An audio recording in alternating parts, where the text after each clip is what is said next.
palabra el asambleísta Fernando Callejas. Ya ves. Muchísimas gracias, señora Presidente. En primer lugar, quiero obviamente felicitar al presidente de la comisión y a quienes integran la misma, porque siendo de diferentes bancadas políticas han apoyado en lo que se debe apoyar un proyecto que efectivamente busca que el país recupere la productividad, que exista atracción de inversiones, que se genere empleo y finalmente que se busque un equilibrio fiscal, cosa que es fundamental e importantísima para que el Estado y el Ecuador en su conjunto puedan estar tranquilos, sabiendo que no hay un déficit enorme y que las cuentas fiscales se manejan en debida forma.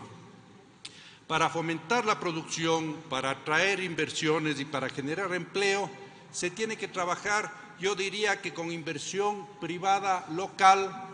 Ojalá venga la inversión extranjera y por eso, como aquí bien se ha señalado, tendremos que nuevamente ver de qué manera podemos actualizar esos convenios de inversión que lamentablemente fueron denunciados y que en este momento no están vigentes, y también obviamente apoyar la inversión pública, porque es necesaria la inversión pública y es necesaria la inversión privada. En conjunto, sector privado y sector público, tenemos que sacar adelante el país. Y obviamente lo que los inversores buscan es seguridad jurídica. Y esa seguridad jurídica no se la consigue únicamente con leyes.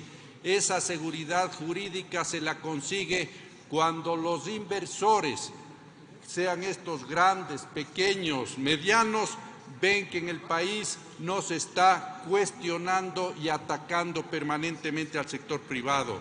Cuando esos inversores, esas personas que arriesgan su capital, esas personas que generan trabajo, sienten que no se les ve como delincuentes a los que hay que perseguir. Y eso de alguna manera es lo que lamentablemente ha sucedido en los últimos años. El inversor privado era casi una persona a la que se le tenía que poner todas las seguridades debidas porque se le veía como una persona evasora, como una persona tramposa, como una persona que perjudicaba a sus trabajadores, cuando eso no es así. Si bien es cierto, habrán empresarios que no cumplen las leyes, habrán empresarios que perjudican a sus trabajadores y esos empresarios tienen que obviamente ser sancionados, se los debe obligar a que paguen sus obligaciones con el fisco.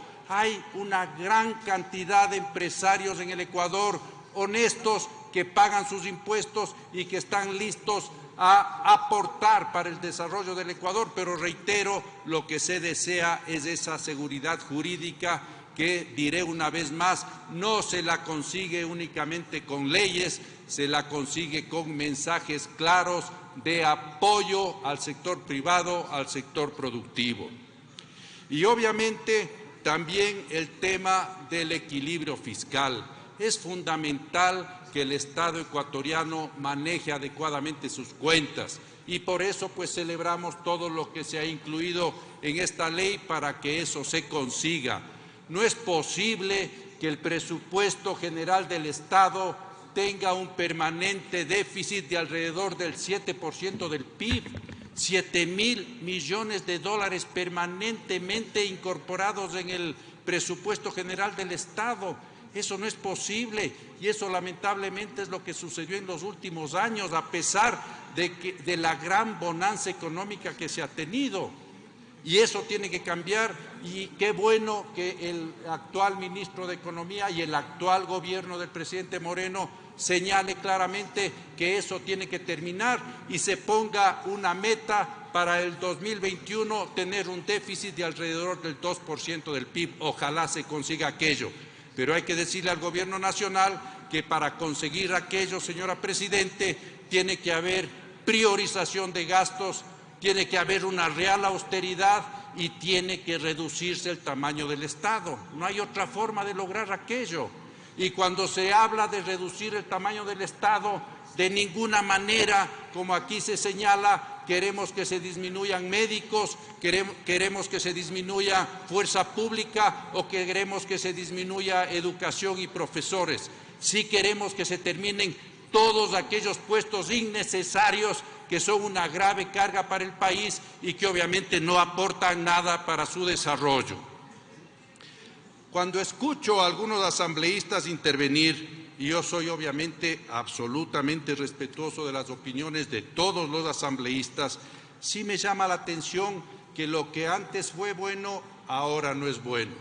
La remisión fiscal fue buena en el año 2015 porque supuestamente el gobierno nacional de ese momento atravesaba una grave crisis económica. No había tal crisis económica. ¿De qué crisis económica hablamos si habíamos tenido ya ingresos permanentes muy importantes, tanto por exportación de petróleo como por generación de impuestos?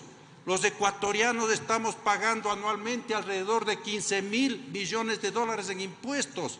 Entonces, esa tal crisis económica no existía. Pero se dice que antes había crisis económica y ahora hay bonanza económica.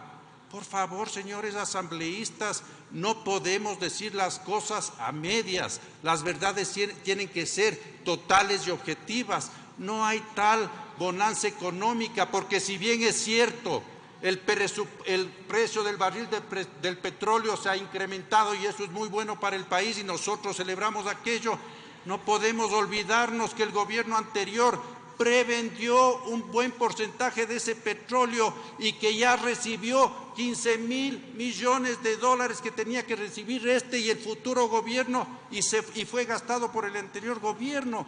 Eso hay que decirlo también. Y aquí escucho que todo podrá pasar menos afectar a los trabajadores y que hay una defensa total y absoluta a los trabajadores. Y yo les pregunto, señores asambleístas, porque muchos de los que estuvieron en la asamblea anterior están actualmente en funciones, ¿no aprobaron ustedes en el año 2015 la ley de justicia laboral que limitó las utilidades de los trabajadores? Y peor todavía, puso en grave riesgo a la seguridad social ecuatoriana al retirársele el 40% de aportes del gobierno nacional para el fondo de pensiones. Así que las verdades tienen que ser dichas de manera absoluta, completa y abarcando todo lo que esa verdad tiene que abarcar. Así que yo celebro realmente que esta ley esté tratándose y que se vayan a incorporar una serie de aspectos que aquí se han planteado.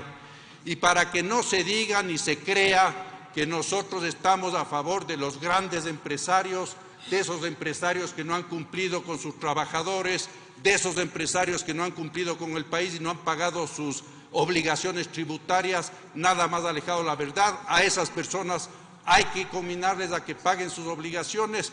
Esto de la remisión actual que se está proponiendo, yo diría que tiene que tener algún tipo de limitación y concuerdo con lo que señaló hace un momento la señora presidenta encargada, tiene que tener una limitación, porque caso contrario, aquí va a resultar que todas las empresas tramposas, sean estas grandes, pequeñas o medianas, peor si son grandes y no pagan lo que deben pagar, van a saber que cada cierto tiempo hay remisión de multas, recargos e intereses y se va a hacer esto un modus operandi. De ninguna manera.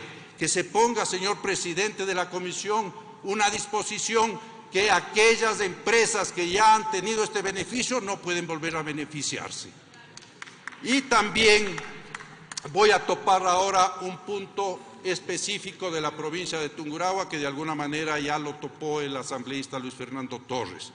Me reuní yo con la Asociación de Carroceros, de Productores de Carrocerías Nacionales, cuya sede está en la provincia de Tungurahua, porque a pesar de la provincia de Tungurahua ser una provincia pequeña, es una provincia productiva, es una provincia con ciudadanos emprendedores, y estos señores de fabricantes de carrocerías me decían que se habían reunido con la comisión. Señor presidente de la comisión, si usted me permite, le pediría que un minuto nada más me atienda esto con el debido comedimiento. Lo voy a poner por escrito. Se habían reunido con la comisión y habían planteado algo que yo creo que es más allá que justo, porque si estamos deseando fomentar la producción local, lo que ellos están solicitando es que aquellos vehículos que cumplen transporte público urbano tengan